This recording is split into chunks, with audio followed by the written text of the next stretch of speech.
In about 12 hours, Afreeca Freecs Blue will be going up against lunatic-hai in the semi-finals of Apex Season 3. And this is an absolute clash of the titans. This is going to be a great match no matter what happens. The possibility that Who Are You won't be involved, something to do with that, but that aside, it's going to be an amazing match. AF.Blue are currently unbeaten. They're on a win streak throughout this tournament. I'm not actually sure what they're sat on at the moment. Well, they must have won each game just in 3 maps as well. So I think they're on something like a 15 win streak right now.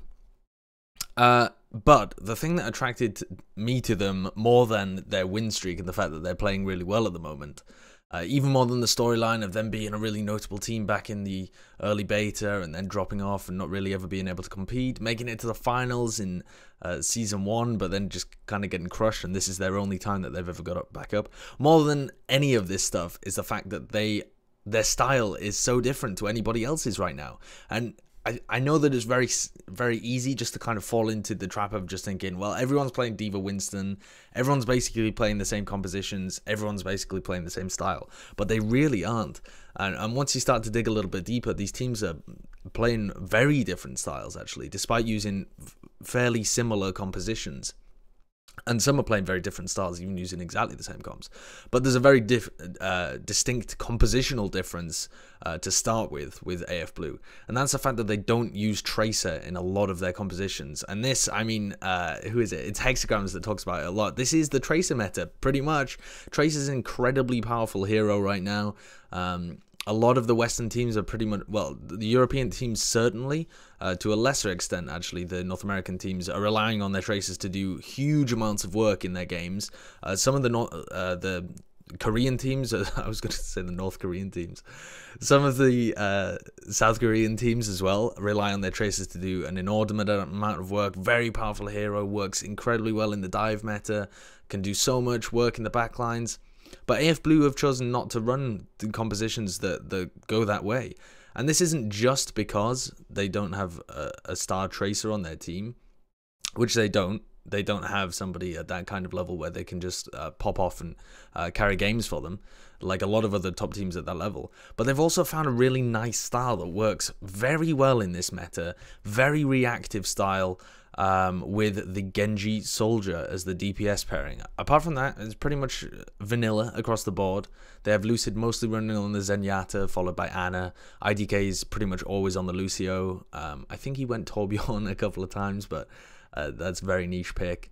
And then most of the time they run the Winston D.Va as well, although they do dabble with a bit more triple DPS than a lot of the Korean teams as well, so they do have a very different style. Now, the way that this Genji Soldier composition actually works out as well is very interesting, because they don't just play full-on dive like potato straight into your face or anything like this. They do play a very reactive style. Now, just to go through like the comps that they use and the times that they use them, Winston's Lab, amazing resource. I just looked this up actually. You know, it's obvious just watching them, but it's nice to just have the numerical side of it as well. So out of the 2.5 hours, basically, that they, it's amazing as well that they've only played 2.5 hours in Apex Season 3, because they've just crushed every game that they've played.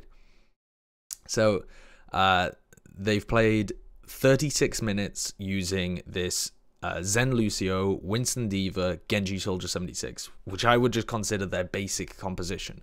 And then a lot of the times when they're on defense, they'll put Lucid over on the Ana, so that's their second most played composition, and between the two of them, that racks up over an hour. Almost half of their entire playtime is just using those two compositions, so it's definitely that, like, this is AF.Blue's bread and butter. The third most played comp as well, which they play a lot on attack, is the triple DPS, right? So these 3 compositions make up way more than half, what is that, like 2/3 more of their playtime. And the next comp is used far less often, and that's when they start bringing a Tracer into the mix on one of their DPS players, because it's Donghyun actually who plays the Tracer when they move over to triple DPS. Which is really interesting as well, because Donghyun isn't like this master Tracer that's just been shoved into a D.Va role. His D.Va is better than his Tracer, but they're choosing these compositions because they have a style, they have a game plan, they know what they want to do.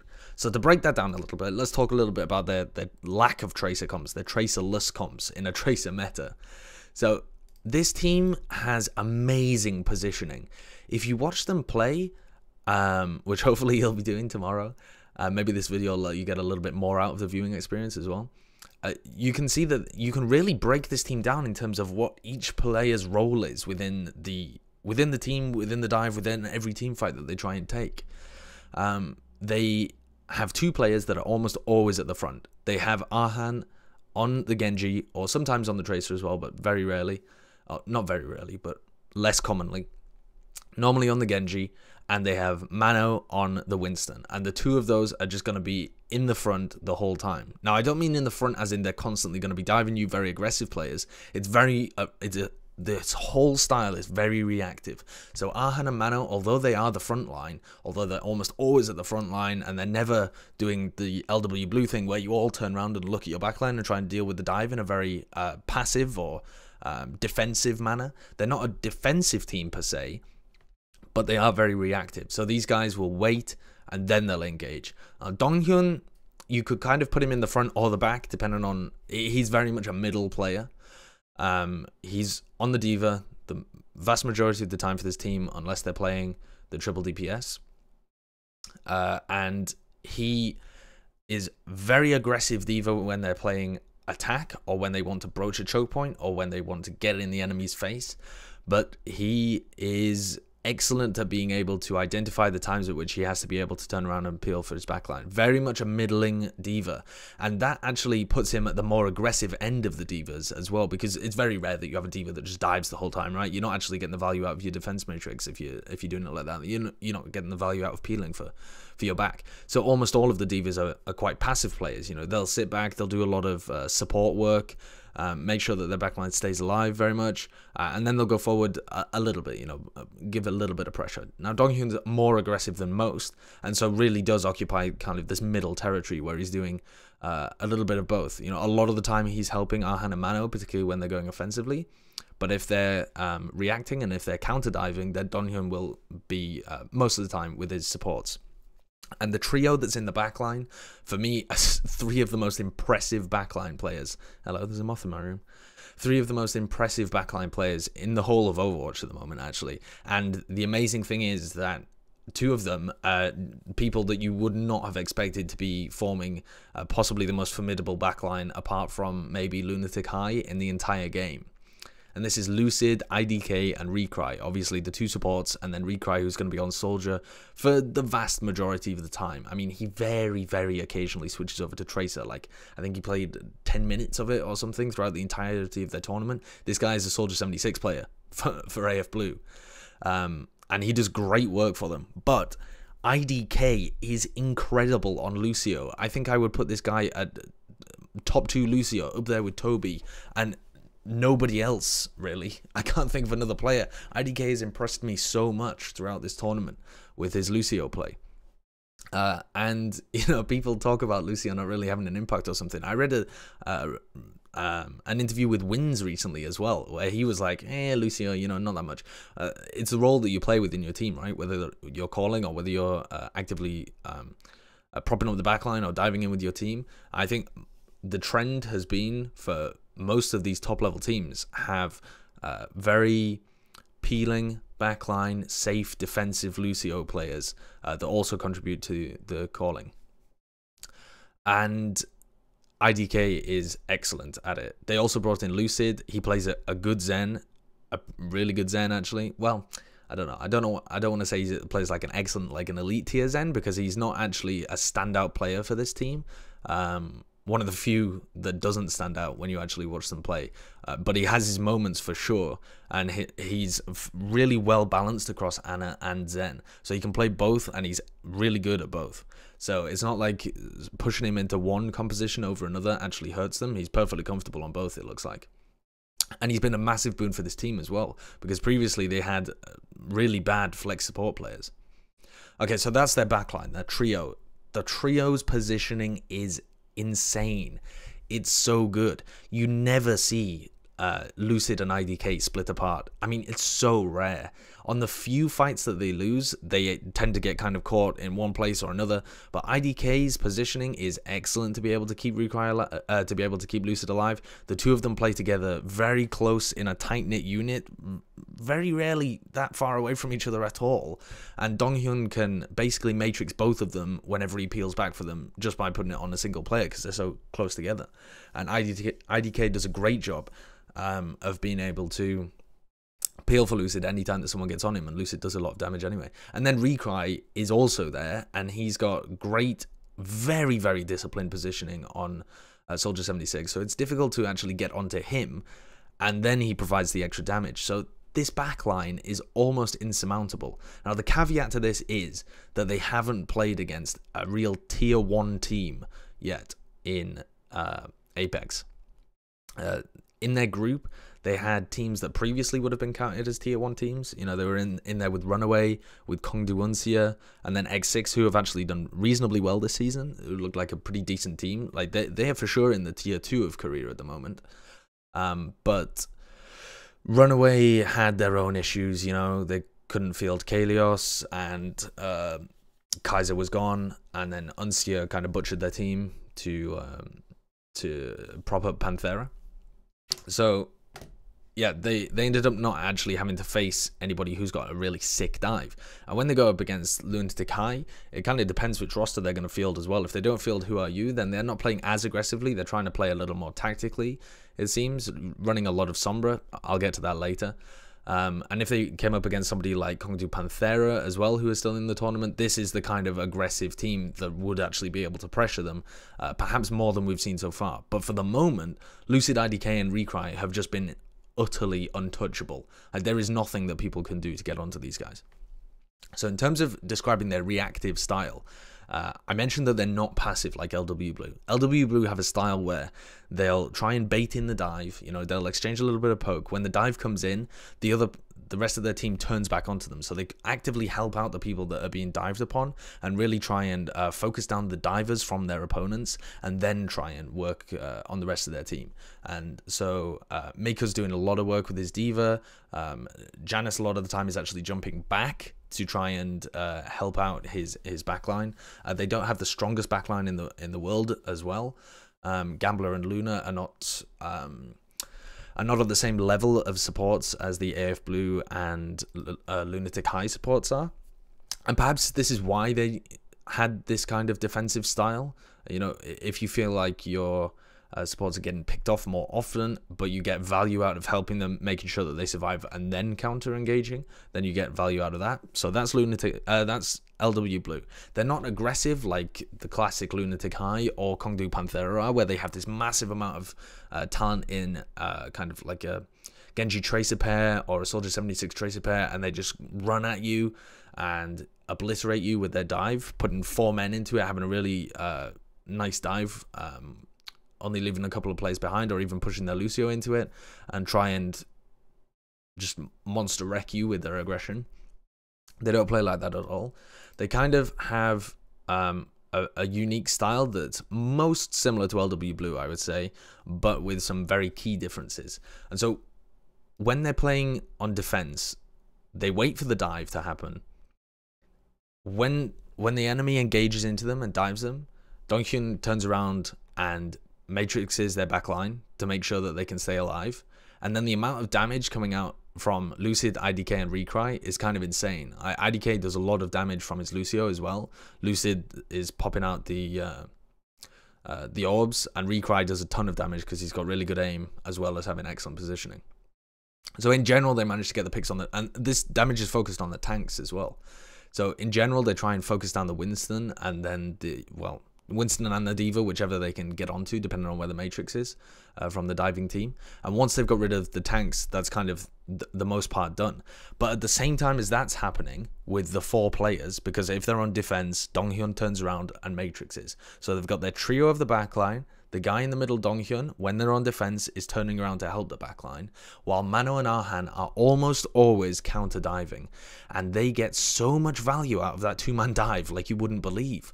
Mano is so good at avoiding damage in that early poke war. So they play as if they've only got a single tank, and it's Donghyun. So the rest of their team, they sit with the trio at the back, and then they have Donghyun. Ah-Han is sat over on a side, kind of on an off angle, spamming.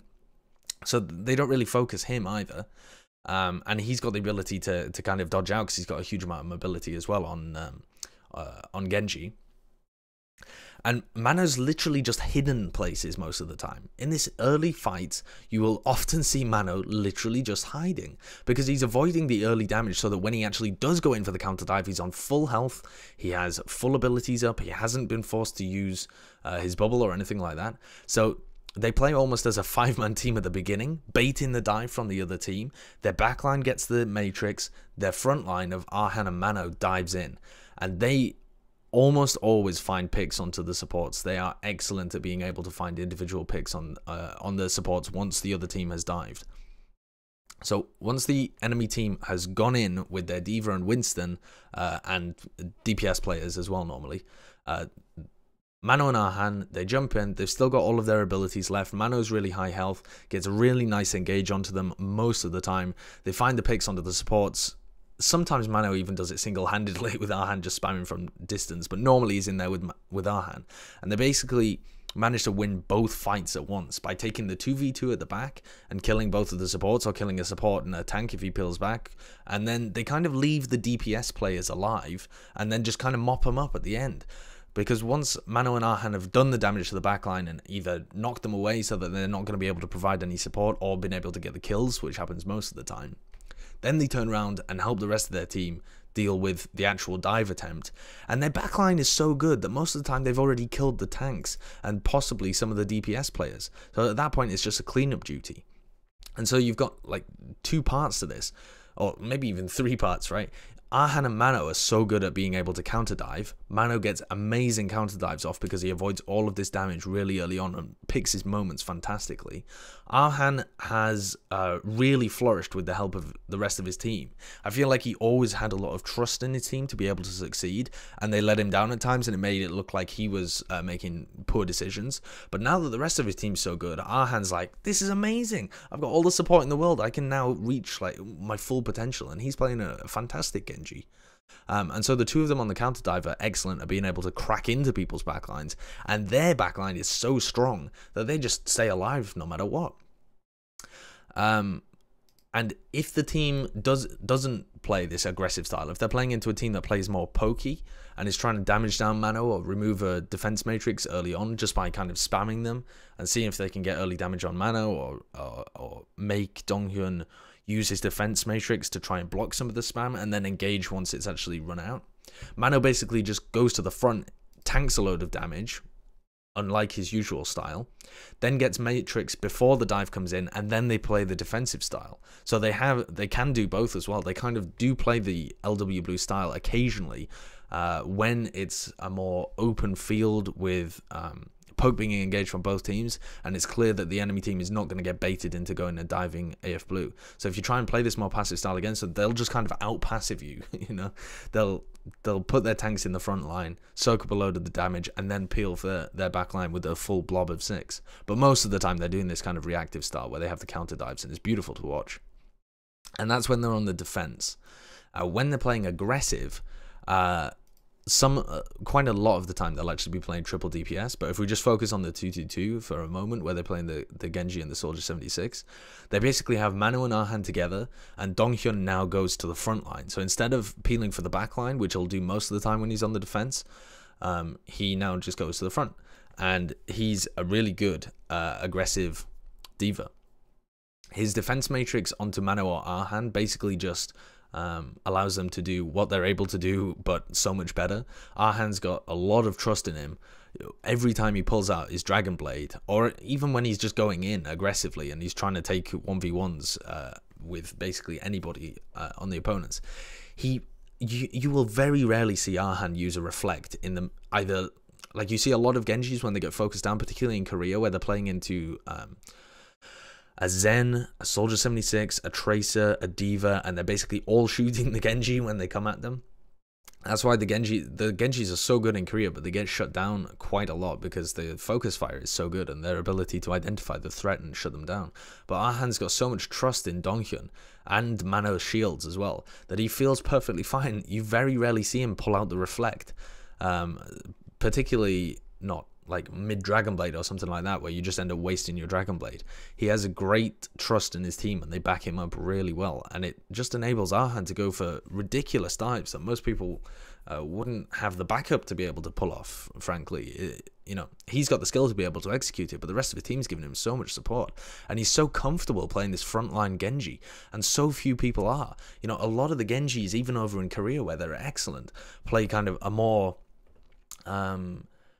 safe style with their positioning, where they're not going to directly try and duel people or get damage in or dash into the enemy team. They're going to sit back and try and throw out shurikens, see if they can get a bit of damage, and then they're going to dive in all together with the rest of their team. Or when they have the Dragon Blade up, and then they get ultimates along with it. But Arhan plays much more aggressively, has a lot more trust in the rest of his team to be able to back him up and peel for him when he wants to back out of those situations. And as a result, he ends up getting a lot more individual kills that kind of crack things open. You know, maybe when they play against a tier 1 team, maybe if they play against lunatic-hai, Arhan is a point where they can actually try and punish that a little bit more. But having said that, it's not so much, I think, that it's Arhan getting away with murder. It's more that the team is actually beautifully supporting him, and there's not that much you can do to punish a Genji if he's going in at the right times when the defense matrix is up onto him and he can back off through his Winston shield as well, so you can't really chase him. Yes, they're using a lot of resources, but he normally delivers as well. If Arhan doesn't end up delivering in future matches when they play against these tier 1 opponents, then that could be something that goes wrong for them. But so far, there's no indication that that's going to happen. He's actually been playing really well, and the support from the rest of his team is doing excellently. Now, okay, I went on a bit of a tangent there about Arhan, but basically, when they're on the offense, let's go back to this. So when they're on the offense, Mano and Arhan are together. Donghyun moves to the front line, and they're going to get through the choke and apply a lot of pressure really early on. And they've still got this trio in the back line. They actually play further up now. You know, they're not sat really far back waiting for the dive to come onto them. They're in a position where they can back up these diving players. But when the counter dive comes in, which it almost inevitably does, when the Winston tries to dive their backline instead, Donghyun goes back and tries to peel for his backline. So instead of going to the front, Donghyun almost always is the reactive guy in the middle who's going to either the front or the backline, depending on where the dive is or where he's required. And he seems to have great awareness for this. There was actually an interview recently where he said, like, oh, thanks for my team for bearing with me while I learnt D.Va. And I thought, this guy's got sick awareness. I don't know whether it's the team, like the rest of his team are literally micromanaging him and telling him what to do, but whatever it is, it's working. So when the counter dive comes in, Donghyun almost always turns back, and Mano and Arhan keep the pressure up on the front line. And the backline just shreds them. Again, the backline just wrecks the counter dive, and they're able to keep it up because this backline is just unpickable, seemingly. And I talked about how good their positioning was in the backline, how close together the two supports are. But IDK is excellent at being able to deny dive. Who are they playing against? Meta Athena they were playing against when they went to Oasis, and then they played King's Row, and it was like a masterclass of how to play Lucio in this meta, in my opinion. Because there was a bit of a debate at the beginning. I mean, there was a debate when this Lucio buff came out about whether or not it would just enable death ball comps, like the big tanky compositions, because you all have to play in one blob. Ended up not doing that because he applies so much individual kind of... Lucio's so much better himself, and dive is so strong that was never going to be an option, really. And so then the discussion kind of went over to, well, is it better to be kind of diving in with your front line, keeping them alive, and being able to apply a lot of pressure yourself, which a lot of the European teams started doing quite a bit of? Or is it better to play like a very safe style, back with your Zenyatta, make sure that you can't get picked? And almost all of the absolute top teams in the world, the Korean teams and Rogue and Envious, have started doing this, or not started doing this, they always were doing it, kind of. And I think there's definitely a correlation there because it works so well. Your Lucio is massively effective at being able to deny dive onto your own backline. IDK gets ridiculous boops onto enemies that are coming at him. You know, the Winston flies in and he literally just boops them away. He does it with the Genjis as well when they come towards him, either with a Dragon Blade or anything like this. Just boop, speed boost, and they're gone. They can't do anything. These kind of heroes like Winston and Genji, staples of the dive composition, where they rely on being within like a set distance from you to actually get work done, to be able to apply pressure, do damage, set up space for the rest of their team, play inside their bubble even. And if you're jumping into a Lucio and he manages to get a boop off you that sends you outside of the bubble that you've just placed down and outside of Tesla beam range, and then you can't apply pressure because you're like further away from all of the rest of their team, you're like even further away from their backline, you're useless. You've been completely denied by a single boop. And IDK is so good at being able to do that. Toby's also excellent. But it stood out, IDK kind of stood out more to me because I hadn't heard of him. You know, he hasn't been playing at the top of the Korean scene for ages. This is his first season that I'm aware of playing in like a decent team. So it's pretty crazy, really. And he's so good at being able to deny traces. His actual aim on Lucio and the fact that Lucio does so much damage, he can 1v1 traces, or if he's not going to win the 1v1, he's at least going to put enough pressure on them so that they have to recall and back off. And so you have not seen a tracer. I would even go so far as saying that I can't remember a single time where a tracer has got an individual pick onto the trio of the back line that wasn't just like in the middle of a messy team fight. You know how tracers can often get the first pick in the team fight just by kind of getting in onto the back line, and they either one clip or two clip the Zen or the Lucio, or sometimes even the Soldier, but less regularly. If they don't have the pulse bomb, a single tracer is not going to do anything to this backline, because IDK's boops and his the damage that he puts out, along with the fact that you also then just have Recry sat there with his biotic field and his crazy aim, and he's got such disciplined positioning that he doesn't actually go forwards very often. And then you've also got Lucid, who's not too bad either. He's actually a good Zen, and he's going to put up a lot of fight. Running a tracer into this this backline as a method of cracking it open is just not effective. Is literally useless. And this isn't like they haven't played against some of the better tracers in Korea.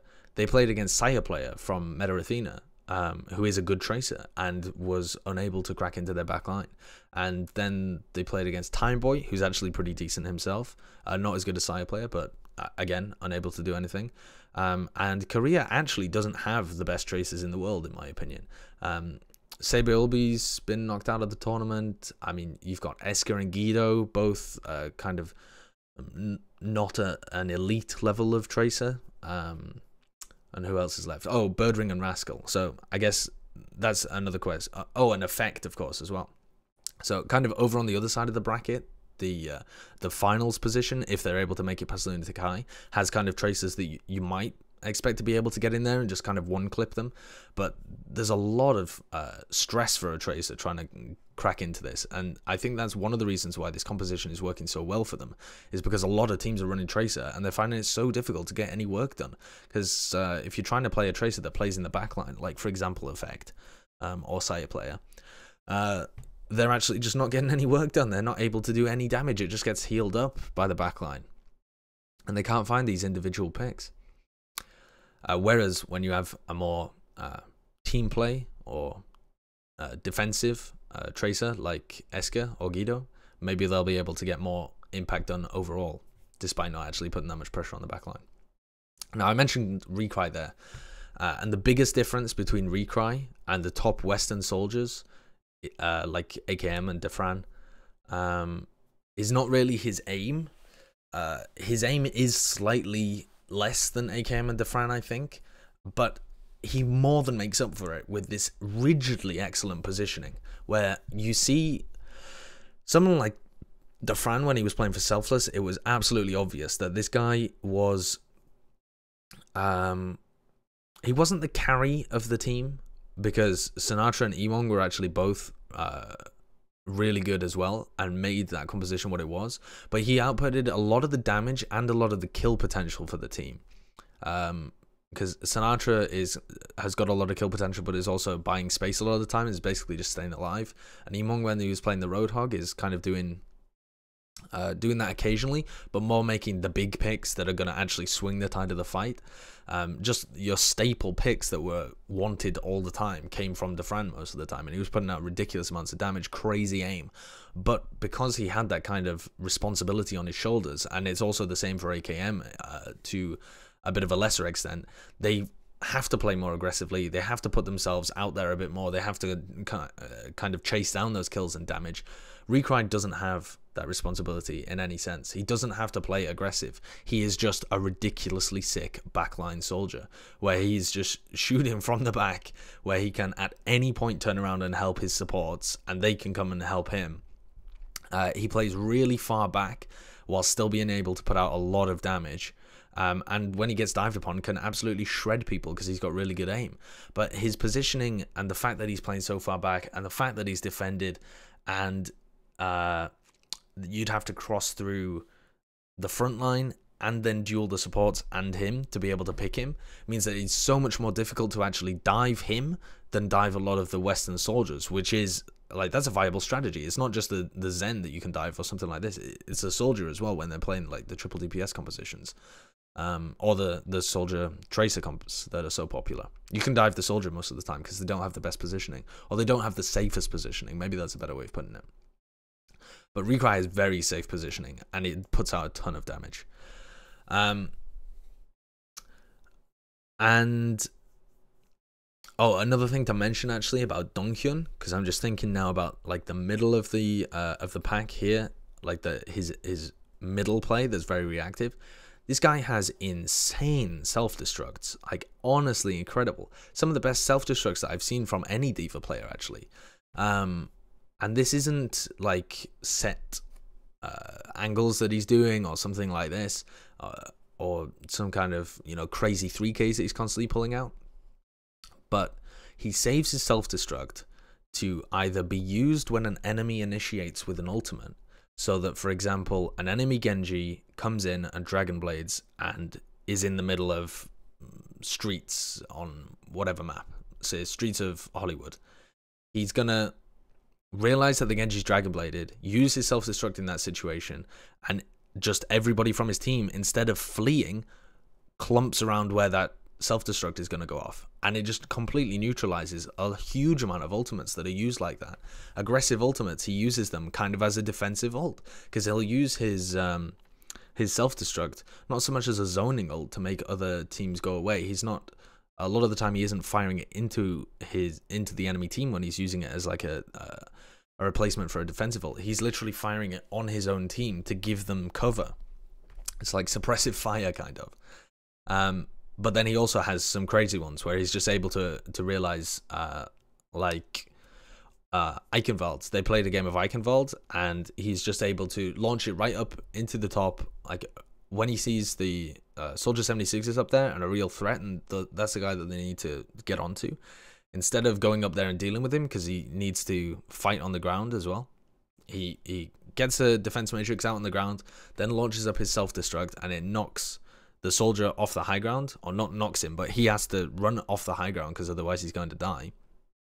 And then the rest of his team's able to clean them up. So almost always he's either getting a single kill or displacing someone to get his team a kill. He's got crazy game sense and awareness with when to use his self-destructs, and then is able to execute most of the time. And some of the rewards of having a D.Va that plays aggressively like that as well is that Arhan and Mano have so much pressure taken off of them when they're actually playing aggressively, because they have the defense matrix on them pretty much the whole time. And then he's actually doing quite a bit of damage when he's actually in the thick of it as well. And then he just does these little boops where he messes people up completely as well. You know, someone dives into his backline, he boops them away just by shunting into them and then moving back to the rest of his team. And so this kind of play is really small, but a massive part of what makes him so effective as like this midline D.Va.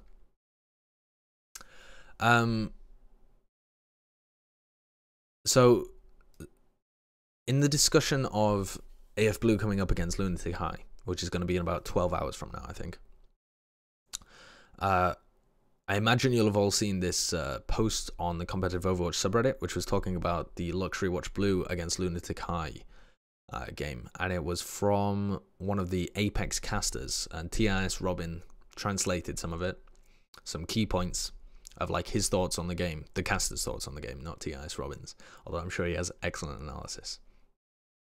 And one of the points that he identified, and you could see during the game, was that they really focused on the D.Va, particularly with their use of the Sombra. And lunatic-hai have been running this Sombra now for ever since Who Are You was removed for disciplinary reasons. We don't really know when he's back, but they've been running a lot more Sombra. And they were using it when they played against Combox all the time, aggressively and defensively. And they were also using it quite a lot against LW.Blue, and it's great against D.Va. Like the Western scene as well realized that it was great against D.Va and used to run it quite a bit. Used to run it as part of a triple DPS just to kind of focus the D.Va down, because once you get the hack onto the D.Va, she's fairly useless. You know, she can't leave, she has no mobility, she has no defense matrix as well, so she's very easy to take down once you actually get the hack onto her. Same with the Winston as well, actually, but it's mostly the D.Va that you want to demech if you manage to get the hack onto them. But the reason why it works so well with LW.Blue is that they play this very safe style where they're constantly peeling for their own backline with both tanks, and so they tend to play quite blobby. And if you manage to get an EMP onto their tanks, you can take them down very quickly and just crack open their entire playstyle. And then if you get individual hacks just onto Miko, then that completely opens things up as well. And they were also playing a lot of Zen, and you could just get the pick onto Pine with the EMP because it removes like 2/3 of its health. But I don't think it's going to be as, I mean, I definitely think they're going to use it against AF.Blue. I don't think it's going to be as effective though, because AF.Blue run a lot of triple DPS on attack. Like most of the time you want to be running the Sombra on defense because you get most value out of the EMPs in those situations. You have control of the health kits, you can build them up.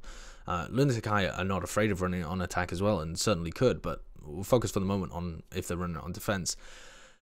AF.Blue are going to be running a lot of triple DPS. I think about half of their time on attack is spent running triple DPS.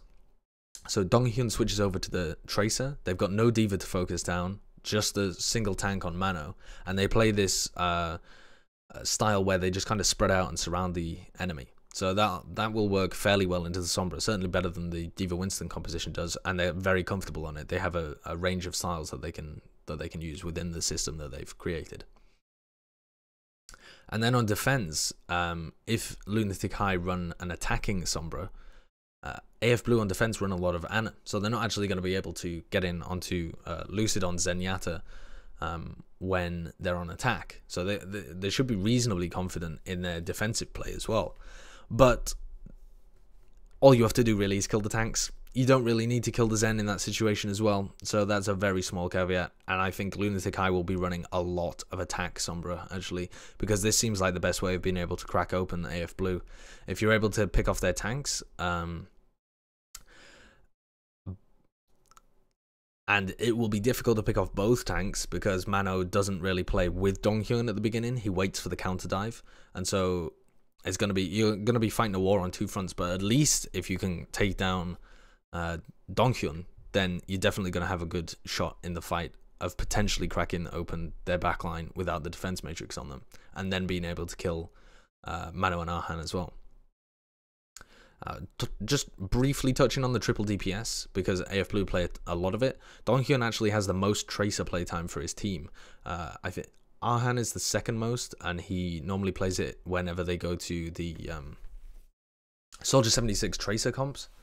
But they only do that, they don't do it rarely, but they do it less frequently, and it seems to be map dependent. Arhan's a much better Genji than he is a Tracer, but sometimes Tracer's just better. But when they play the triple DPS, Donghyun moves over to the Tracer, and instead of just going for crazy insta dives with, again, Mano kind of leading the way, like a lot of triple DPS teams play, with their Winston jumps in, the rest of their team follows, they all kind of attack from pretty similar directions, and they try and focus fire really quickly and just delete the enemy from the map. AF.Blue play a much slower style when they play triple DPS, actually. They spend a lot of time gaining good positioning, getting Donghyun round to a back angle without actually putting any pressure on. Just make sure that he's rounding in it behind the enemy. They play Arhan on another flank, and then Recry takes point with the rest of the team, with Mano. And then when they dive in, they have the team basically surrounded. So it's much more difficult to get value out of the defense matrix when you're playing like that, or even be able to back off into a safe area, because Arhan's coming from one direction, Donghyun's coming from another, and then Recry, the supports, and Mano are coming from kind of the main direction. So definitely potential there, because they play a slower style to try and perhaps pick off Arhan and Donghyun and really stop it before it's even begun, you know, kind of cripple them before they've even got their attacks set up, because they play this slower style. But generally, when they manage to set this fight up, it does work really well for them, particularly when they're playing into the 2-2 Winston D.Va dive. Arhan and Donghyun make a lot of space. Recry is a good enough DPS in that particular, in this composition where he plays it more aggressively in the triple DPS. He's a really good Soldier 76, so he's able to make it work. And something really cool that I also spotted them doing is that even if they're losing when they're playing triple DPS on attack, they just demech the D.Va and leave her alive. And then the next fight, they're playing against a demech D.Va, and they can just go in and she's not suited. And they get the pick really quickly. So I really like that. I haven't seen any other teams doing it, really. Especially when the defenders have, or rather when the attackers have a spawn advantage, they like doing this, because then the D.Va actually can't really throw themselves off the map, because the attackers will be there before you manage to get back with your mech, because obviously you have the 10-second spawn. It can be quicker just to actually remech in that situation. So I thought that was quite cool. So in general, AF.Blue just have this really unique style that I thought was pretty awesome, where they're really making Genji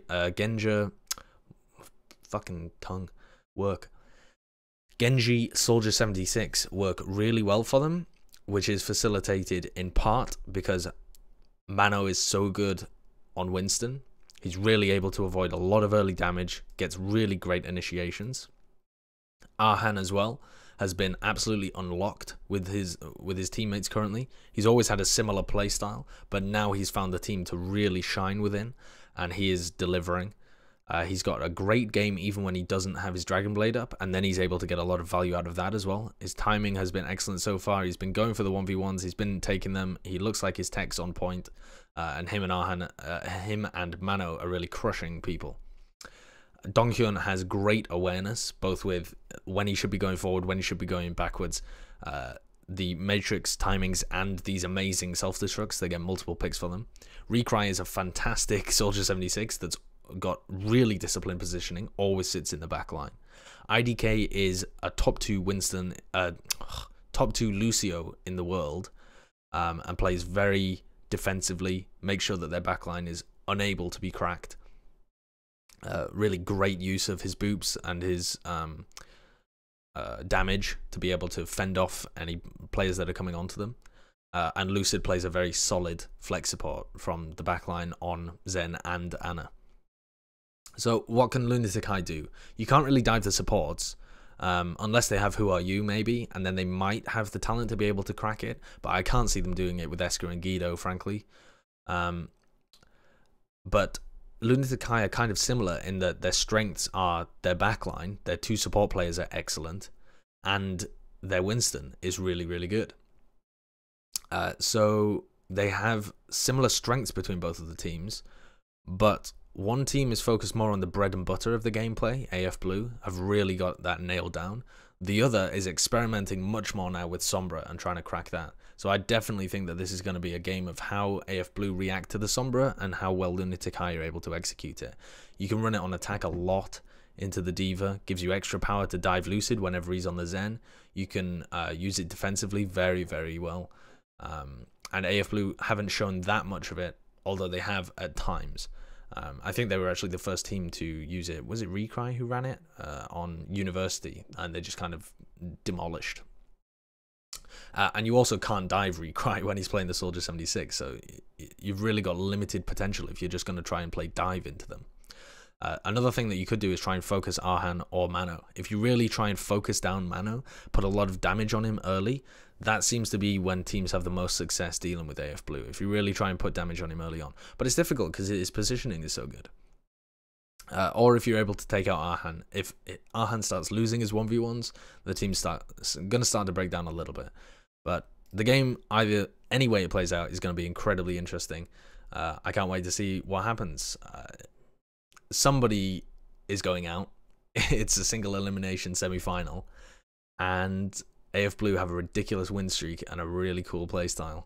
I personally put them as favorites, but we haven't seen them play against a tier 1 team, haven't seen them play against a Sombra team, and I'm pretty sure that that's why they didn't want to play against Combox in the quarterfinals as well, is that they don't like playing into the Sombra, so this could be a real sticking point for them.